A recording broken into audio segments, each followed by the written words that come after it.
বাংলাদেশ থেকে বাজারে দেদার ঢুকছে চায়না রসুন, যা স্বাস্থ্যের পক্ষে অত্যন্ত ক্ষতিকর বলেই জানা যাচ্ছে। সাত সকালে বীরভূমের বেশ কয়েকটি বাজারে হানা দিল জেলা পুলিশের এনফোর্সমেন্ট ব্রাঞ্চ। বিভিন্ন রসুন ব্যবসায়ীদের বিক্রি করা রসুন পরীক্ষা করে দেখলেন পুলিশ কর্মীরা। আমাদের সাথে এবং টিমটা টোটাল আমাদের উচ্চপদস্থ আধিকারিকদের নির্দেশ মতো আমরা বীরভূম জেলায় সর্বতোভাবে দেখব যাতে কোনোভাবেই সামগ্রিক গোটা বীরভূম জেলায় যে চায়না রসুন যেন কোনোভাবেই আমাদের এখানে আসতে না পারে জেলায়, কারণ চায়না রসুন ততদিন মানুষের শরীরের খারাপের দিকটাই বেশিটাই পাওয়া যায় এবং আমরা সর্বতোভাবে এটাই রক্ষা করব, দেখব যে যেন চায়না রসুনটা কোনোভাবে বাজারে না ঢোকে। এবং আজকে যে সবজি মার্কেটটা আমরা ভিজিট করে দেখলাম, আনুমানিক ফুলকপি ছাড়া বাকি সমস্ত আইটেম, সবজির ভেজিটেবল আইটেম মোটামুটি ঠিক আছে। না, এখনও পর্যন্ত বীরভূম জেলায় কোনো জায়গায় সেরকম আমাদের কাছে খবরও আসেনি এবং পাওয়া যায়নি বীরভূম জেলায়। সামরিকভাবে আমরা যে খবরটা রাখছি এবং আমাদের টোটাল সাহেবরা যেটা উচ্চপদস্থ আধিকারিকরা খবর রাখছেন যে কোনোভাবেই এখনও পর্যন্ত বীরভূম কোনো সবজি মার্কেটে আপনার পৌঁছায়নি। না, দেখলাম সামান্য কিছুটা ফুলকপির দামটা গত কয়েকদিনের আগে থেকে একটু সামান্যতম হালকা একটু বেশি আছে।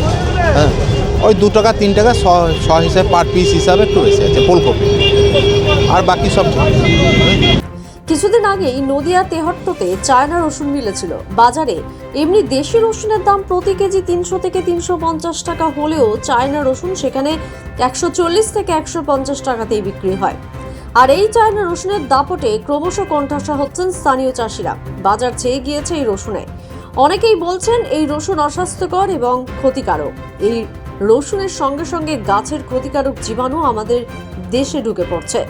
আমরা তো চায়না রসুন বিচি না, আমরা যা বিচি দেশি বিচি, মুর্শিদাবাদের রসুনের বিচি আর নাজিরপুর থেকে আসে, আর আমাদের লোকাল এই টুকটাক আসে।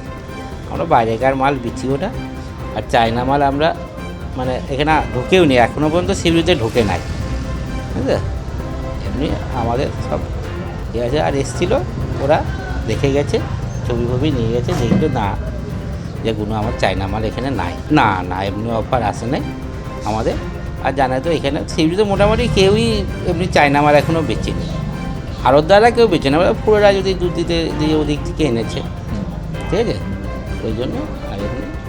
আর এমনি কোনো ব্যাপার নেই, আমাদের যা বিচি চায়না মালও যা, আমরা তো দেখলেই বুঝতে পারি কোনটা চায়না না।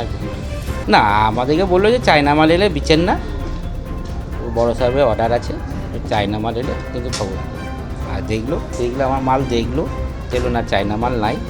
দামটা জানছিল যে কীরকম দামে বিচ্ছেন। আমরা মোটামুটি ছোটো মাল 220 থেকে বড় যেটা 2-3 রকম রসুন তো অনেক রকম সাইজ হয়, 300 অবধি বিচ্ছি। না, দামের জন্য ওরা কিছু বলে না, ওরা রেটটা জানলো কীরকম দামে বিচ্ছে না। 220 থেকে 300 অবধি আমরা বিচ্ছি। বীরভূমের বাজারে যাতে এই চায়না রসুন বিক্রি না হয় তার জন্য বাড়তি সতর্কতা নিচ্ছে পুলিশ।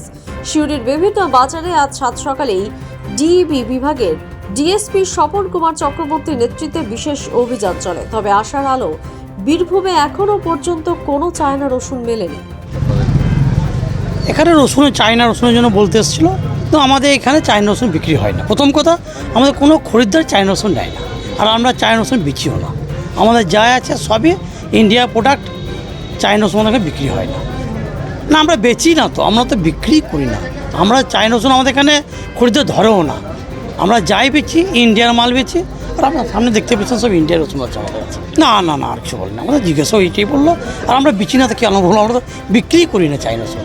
আমার যা আছে ইন্ডিয়ার প্রোডাক্ট, চায়না প্রোডাক্ট কিছু নেই আমার কাছে। আমার নাম জিজ্ঞেস করলো, মোবাইল নাম্বার নিয়ে গেল, বললো চায়না রসুন যাতে না বিক্রি, আমরা বিক্রি করি না, কথাও বললাম, এইটুকুই হলো। দ্য সহজ পাঠ, সহজ কথা, সঠিক তথ্য।